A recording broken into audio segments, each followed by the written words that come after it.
Toys R Us wasn't just a store, it was a childhood empire, a place where kids begged to go, and parents gave in. At its peak, it sold 18,000 different toys in one location, and for decades no one could touch it. Then, Amazon arrived, Walmart grew, and the empire cracked.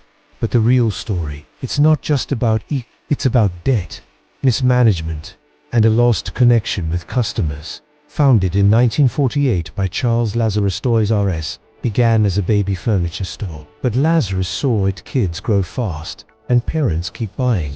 He pivoted to toys, and created the world's first toy supermarket. By the 1980s, Toys R Us dominated the industry. It crushed mom-and-pop toy shops. It forced competitors to lower prices or shut down. Their mascot, Geoffrey the giraffe, became iconic. Everyone knew the jingle, "I don't want to grow up, I'm a Toys R Us kid." But in the early 2000s, the tide began to turn. The internet happened, and Toys R Us didn't adapt. Instead of building their own e-commerce site, they outsourced to Amazon. A fatal move. Amazon learned everything, took their customer data, then launched their own toy category. Meanwhile, Walmart and Target undercut Toys R Us on price. And while competitors modernized, Toys R Us stayed stuck in the past. Outdated stores, clunky websites, no mobile strategy. Still, they had a chance to recover. But in 2005, private equity firms bought Toys R Us in a $6.6 billion leveraged buyout. And that's when the real trouble began. They didn't invest in innovation, they loaded the company with debt, over $400 million a year, just in interest payments, all while competitors were going lean, digital, and global. Toys R Us couldn't keep up.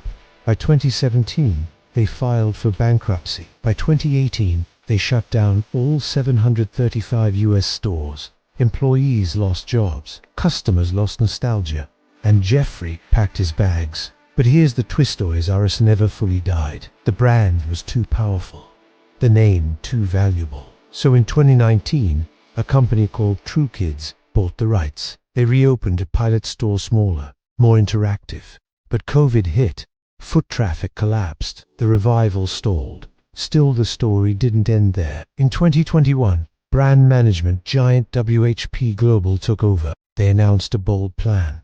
Toys R Us, inside Macy's, smaller stores, strategic partnerships, new audiences, and it worked kinda. By late 2022, Toys R Us was back in over 400 Macy's locations. Not full-scale stores, but branded experiences, with that iconic giraffe smiling once again. And now, they're testing flagship stores, e-commerce expansion, and even NFTs. But can nostalgia power a comeback? In a world of Amazon wishlists and TikTok toy trends, Toys R Us must evolve. The new generation isn't walking malls, they're swiping screens, and attention spans shorter than ever. Still, the brand has something powerful. Memory. Every millennial remembers the shelves, the music, the chaos, and that emotional pull might be enough to reignite the flame. Toys R Us isn't just trying to sell toys anymore. It's selling a feeling, a return to wonder. But it has to be more than a museum. It needs data, speed, strategy, and bold moves. Because the toy industry is more brutal than ever. Kid influencers, YouTube unboxings, AI-powered product suggestions, the battlefield has changed. But if Toys R Us can blend nostalgia with innovation, it might just pull off the ultimate comeback. Not by going back to what it was, but by becoming what it should have been. So don't count Geoffrey out just yet. He might just grow up after all.